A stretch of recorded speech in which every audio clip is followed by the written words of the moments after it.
Bienvenue, je suis Gildas Semevotonoukon, je suis entrepreneur. C'est un plaisir de te retrouver dans cette vidéo. Si tu es un jeune qui est en quête d'idées d'entreprise, tu as ton idée mais tu tardes à la concrétiser, tu es à la recherche d'un emploi ou tu es cadre d'entreprise qui cherche maintenant à passer à un autre niveau de ta vie et de ta carrière, tu veux être libre financièrement, tu es à la bonne place et au bon moment. Aujourd'hui, nous allons parler très rapidement d'habileté, mais l'habileté à la lumière d'un soldat. Alors, je te rappelle, pour toi qui viens de nous rejoindre, que ceci fait partie d'une série de vidéos intitulée « De quoi ont besoin les jeunes pour réussir ?»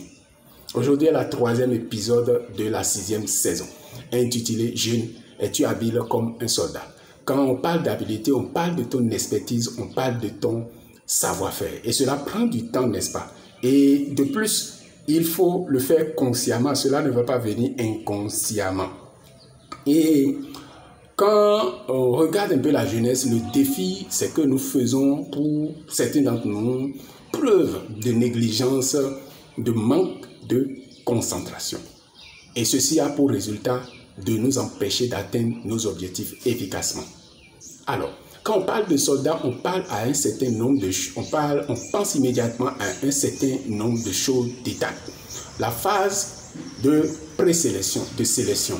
On pense à la douleur, on pense à la difficulté, il y a des épreuves. Un ami a l'habitude de me dire, Gildas, sans être éprouvé, tu ne seras pas approuvé.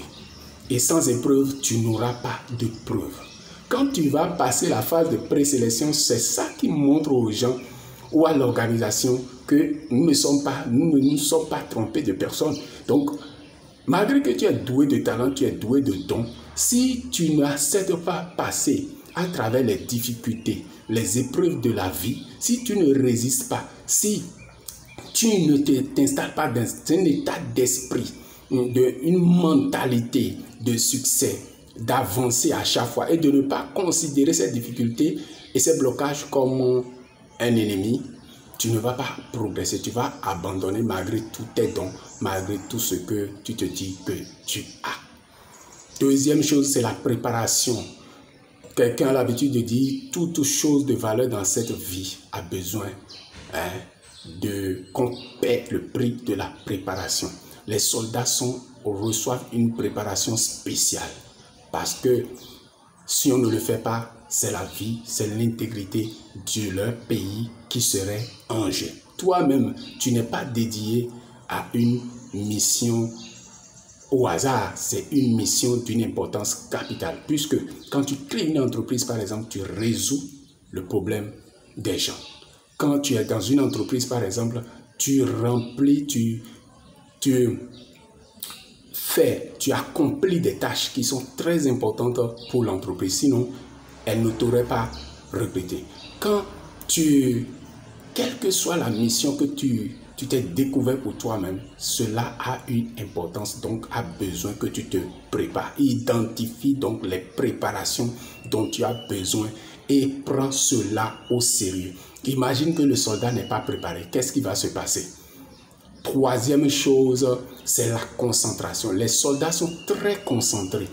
Imagine qu'un soldat, il est bien habillé avec tout ce qu'il y a comme fusil, grenade et tout, mais il est en train de penser à quelque chose d'autre. Il est en train de s'inquiéter pour sa famille, pour ses besoins, ou il est en train de somnoler. Qu'est-ce qui va se passer? À la guerre, l'ennemi va s'occuper de lui. L'ennemi va le prendre, va le capturer, il sera tué, il sera blessé. Il va être une perte pour sa nation. Et si jamais il devient prisonnier de guerre, cela fait un problème pour son pays. De la même manière, toi-même, tu ne dois pas te laisser capturer par la négligence, par la déconcentration de tes amis, de toutes ces choses-là qui, moi, je ne vais pas te faire une liste parce que je ne sais pas ce qui est ton problème.